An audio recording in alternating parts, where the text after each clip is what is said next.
Hey guys, Angie to break down UFC 299, Sean O'Malley versus MARLON VERA for the bantamweight title. This card is amazing from top to bottom, the prelims, early prelims to the main card, all worth watching. It's probably one of the better events I've had in a while, so I'm really excited for this one. A very eclectic mix of fighters as well and matchups, so that makes it very interesting to add. But let's get into it, the main card. I'm trying out the camera holder. I'm not used to it, but I guess it looks better, right? What do you think? It looks a bit less psychotic, I guess. So first fight of the main card, we have Petr Yan versus Song Yadong. Petr Yan was the champion. Then he lost by disqualification to Aljamain Sterling, and then he went on a bit of a skid. I think a lot of that was due to his frustration at losing his belt that way, the way that he did, and I think he never really got over it, although he did have a win against Corey Sandhagen before the last 3 losses. That was very close, I think, from memory, but I think he won it handedly. Still an elite fighter, so this is a bit of a step up for Song Yadong. I know Song Yadong did face Corey Sandhagen a few fights ago, but he was kind of out of his realm there, and he did lose to TKO. Song Yadong, though, is a solid fighter. He's had a lot of fights, actually, for his age. He's only 26, but he's had about 30 fights, which is crazy. He must have had a lot of fights on the Chinese regional scene or wherever he fought.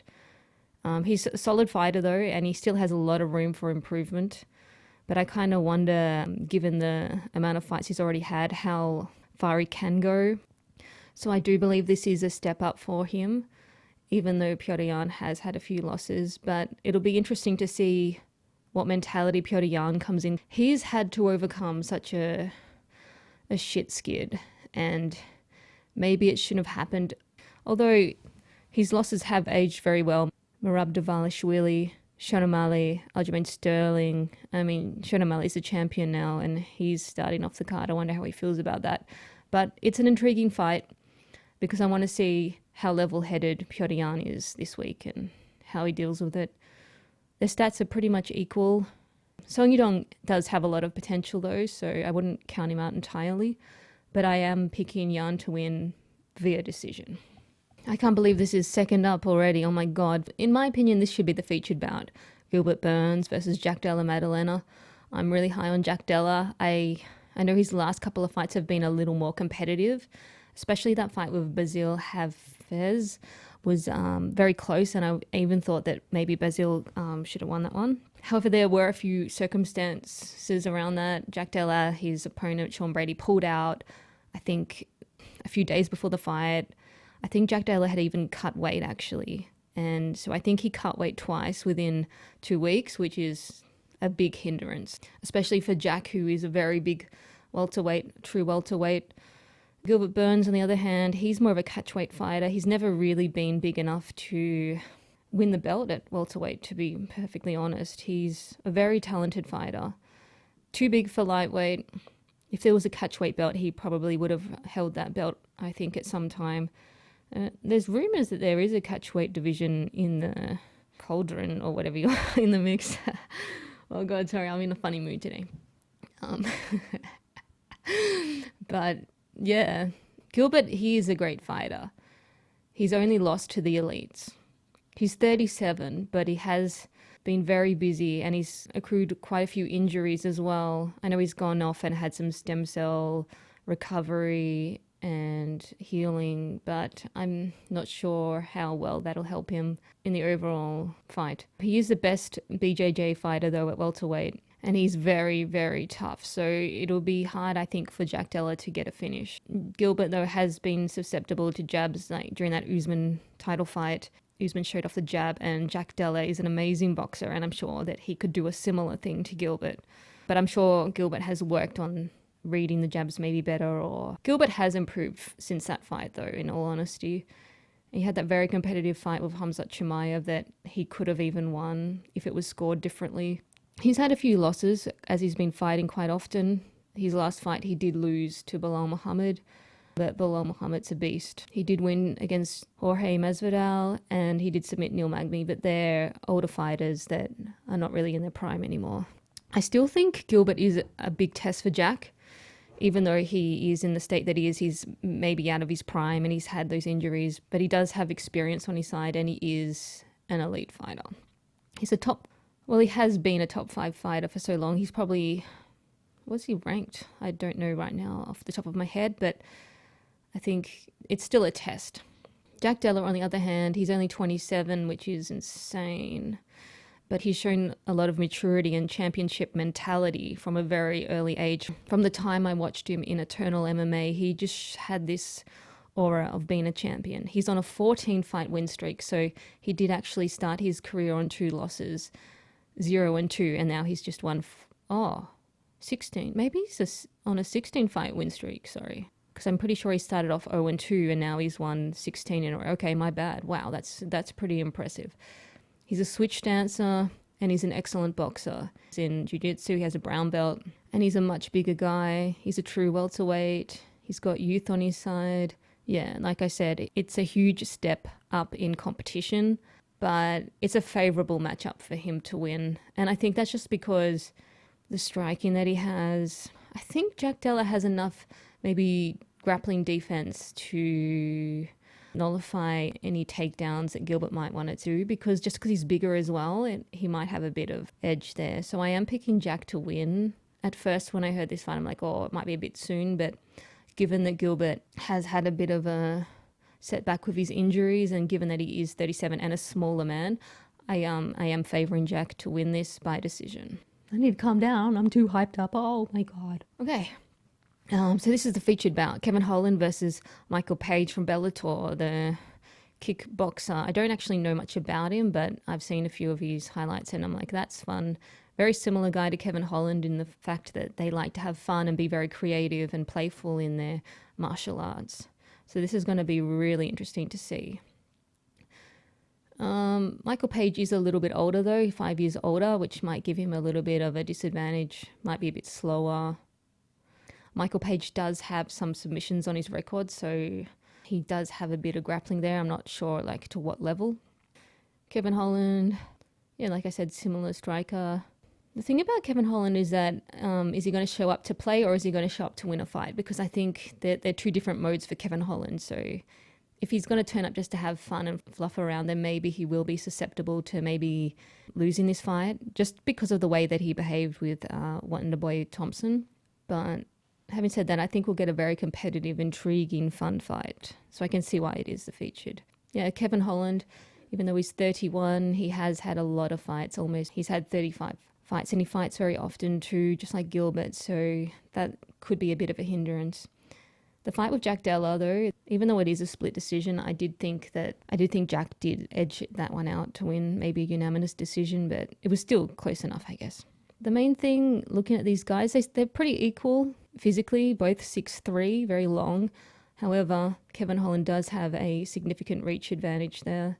I don't really know who to pick for this fight because I don't really know much about Michael Page and I haven't really watched much Bellator at all. I would suspect Kevin Holland has better skills, but Michael Page has a really good record. Even though he's been fighting at a lower level, I think that he would probably really want to win this fight because it's his debut fight in the UFC. So I think just because of that alone, I am favouring Michael Page to win, whether it's TKO or decision. I think he might get a finish though. This is going to be fun. So for the co-main event, we have Dustin Poirier versus Benoit Saint-Denis. Dustin Poirier is my favourite fighter of all time. I kind of wonder what his motivations are for taking this fight. He probably wants to prove whether he's still got the raw hunger of being a fighter, regardless of where the fight gets you next, whether that's a win or a loss. Maybe he wants to see whether he's still got it. Me personally, I don't think Dustin's really had the same hunger ever since he beat Conor McGregor the first time. Although I do believe that for both of those fights, we saw the best mental side of Dustin. He was so focused on winning those fights. They meant so much to him, even more than winning the belt, I think.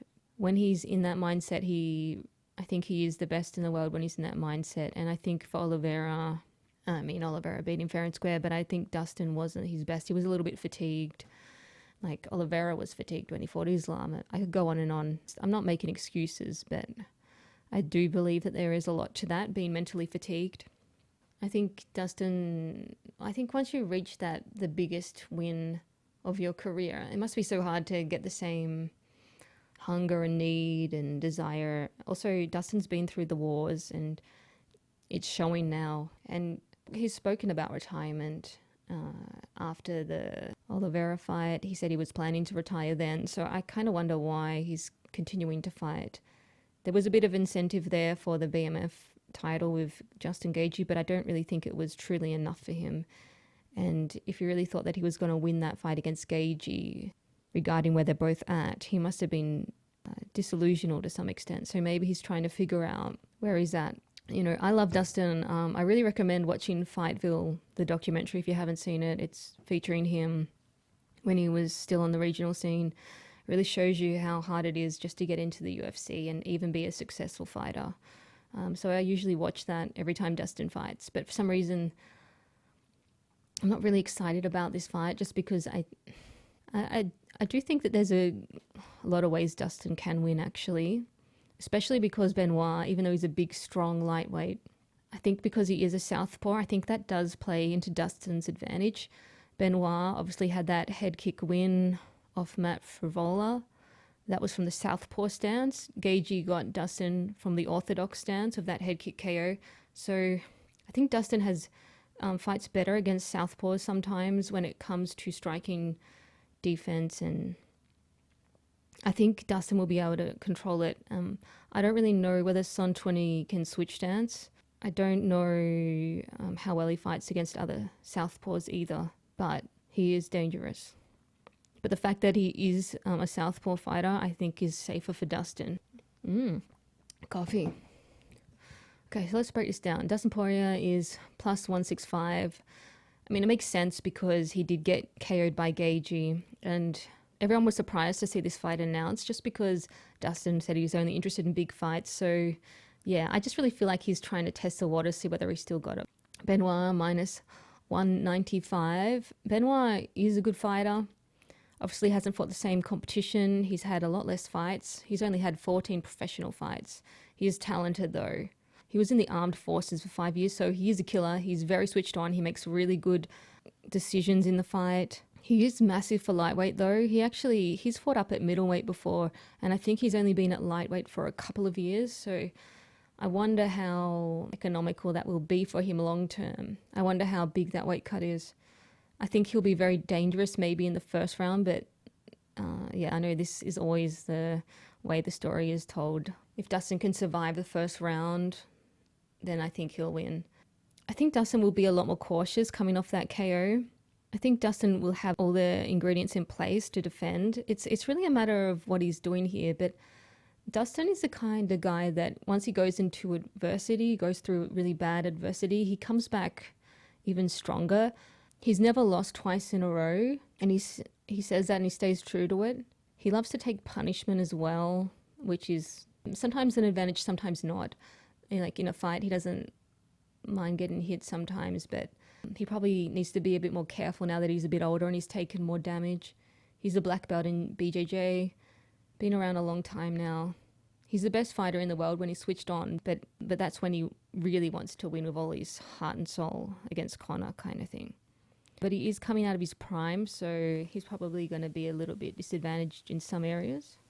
And he has lost 2 out of his last 3, but he did lose to Justin Gaethje and Charles Oliveira. So yeah, the biggest questions for Dustin is his motivation coming into this fight, how much it really means to him to win this fight. What is his motivation? Is he just trying to test the water to see whether he still has it? But then again, he has a lot of experience, but he has that wear and tear from all those wars he's been in, and we don't know how he's going to look like coming off this KO. But I think if we get the best mental version of Dustin, I think he's going to have enough experience. He is my favorite fighter, though, so I mean, at first I always say this, at first I was really scared for them, but I really feel like the southpaw thing is going to be, the southpaw versus southpaw is going to benefit him. I could be wrong, but it really depends for Dustin. Dustin is one of the best fighters in the world, even though he's never really got the belt. And I hate it when the promotion says, oh, he still wants lightweight gold. I'm like, no, he doesn't. He doesn't really. I mean, I think beating Connor is bigger than anything you can wrap around your waist, even though it feels good and it feels validating to win the undisputed belt. I think he realizes that it's all, I don't know, that's just all a game. He knows that. Dustin's too smart for his own good. So let's see what he wants out of this fight. He has had a lot of fights, so he's 29-8, but it feels like that could be 30-8, you know. So yeah, I think Dustin can win this. I think he'll win a decision, but don't count out Benoit. He's a fierce fighter, and he's big and strong, so he could get Dustin out in the first round. So if you're going with Benoit, I reckon first round stoppage. If you're going Dustin, maybe a decision, or I would say submission, but I think Benoit's too big, and I don't think Dustin will want to really engage on the ground with him because he's a lot bigger. All right, the main event. Sean O'Malley versus Marlon Vera. If this fight had happened a couple of years ago, I would have been really excited because I think Vera would have been in perfect prime to fight O'Malley. At the moment, I think Marlon Vera could possibly be just over his prime just because of the way he's composed himself in his last few fights. There's been no sense of urgency. There's this theory going around that O'Malley did spread that ever since Marlon Vera started taking mushrooms, he hasn't had the same sort of fight intensity.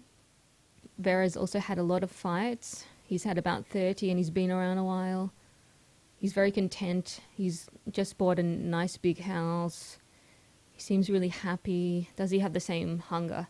I think for Vera, if he can recreate the same hunger that he had a few years ago when he was really desperate to get ahead, that's what he kind of needs. I think his last couple of fights also, what could have contributed to him being a little bit more lax is the fact that he could have had a really bad weight cut. Because I know he is big for bantamweight and he's had a lot of fights now at bantamweight. Vera is very durable though, even though he's a bit slower, and he's extremely dangerous when he gets going. It's a bit of a hard fight to back Vera though, because he hasn't pulled the trigger enough in his fights. And that's not very reliable. So if you were betting, the value on Vera is good, but it's not reliable. So depends. I really hope we get the best version of Vera, because if we do, I think we'll get a really competitive fight. And I think Vera has what it takes to beat O'Malley if it's the best version of him. But I'm just not sure whether it's still there, whether the same urgency is there. O'Malley, on the other hand, he's such a smart guy. His podcast is interesting to listen to. I mean, I gave it a go, right? Because he says something really wise out of a really knowledgeable book, and then he talks about women the way he does. I'm like, this isn't a podcast for me, but, whatever. He's elusive, he's cunning. He's had the promotion help build him, cherry-picking fights on the way to the belt, but then once he's got there, he has proven that he's leveled up and acquired the skills that he needs. So he is rare in the fact that he's been able to level up in the gym, because I think some people need to level up from the fights they take, but he's shown that he knows how to apply himself in the gym. His biggest weakness is probably durability of his limbs. Like, he has shown to be a bit susceptible to, the peroneal nerve, which was a bit of a lucky kick for Vera in their first fight. But he has had other problems with his joints in other fights. I think he broke both of his hands in that Chris Moita fight. He's broken his wrists, so he does have some joint problems, but that hasn't stopped him from looking really good, especially lately. He has filled out a bit though too, and he looks a lot more muscular now. He's a brown belt in BJJ. I think Vera's black belt. O'Malley does have really good grappling, he just hasn't needed to use it. His only loss is to Marlon Vera, even though he doesn't credit that as a loss. That was about 6 fights ago in 2020. And even though O'Malley has had some easy fights on the way to the belt, he's shown that he can weather the storm against Petr Yan. That was a very close fight though, and either guy could have won that fight. So I'm giving the speed, length, precision and footwork advantage to O'Malley. O'Malley is slightly taller and has a slight reach on Vera. His win against Aljamain Sterling, Aljo made a mistake, but I think O'Malley composed himself supremely well in that fight. His counter wrestling was good. I think O'Malley's really worked on his weaknesses when it comes to fight technique, so he's really worked on his counter wrestling. He has supreme composure. And I think that he's made a lot of sacrifices as well to just get even better. Like he's left no stone unturned. He's given up computer games. I don't even see other fighters do that. Like that's some sort of crazy level of commitment. So I'm not counting O'Malley out one bit. It's really a matter of whether Vera can wind back the clock. I really want Vera to win. I want him to do well. I respect both guys. I respect everyone though. I just think that given where they're both at with their careers, O'Malley's had, 18 professional fights. Marlon Vera's had about 30. The thing is that Vera's got a lot more mileage, but if he's able to pull off a good performance, I think that's going to be what he can rely on. But I'm not expecting him to show up. So if he does, I'll be pleasantly surprised. Let's put it that way. For O'Malley, I think that he'll pick Marlon Vera apart in the first round. Vera's never going to be able to catch him because he'll just get slowed down. And Corey Sandhagen has left a bit of a blueprint out how to defeat Vera as well. So O'Malley could just do exactly what Corey Sandhagen did. And having said that, Corey Sandhagen should be the one fighting for the title. As much as I love Vera and I'm happy for him to get his title shot, it should be Corey. But whatever. You know, I love Vera. I was really high on Vera until the last couple of fights, and he just hasn't really quite shown up. But sometimes when you get a special chance like this, it makes all the difference. So let's hope that it makes all the difference, and let's hope that Vera shows up. Otherwise it's going to be like, it's just going to be very lackluster. But if he is able to show up and say he does beat O'Malley, or O'Malley shows that he can beat the best Vera, that's going to be amazing. So that's what I'm hoping for.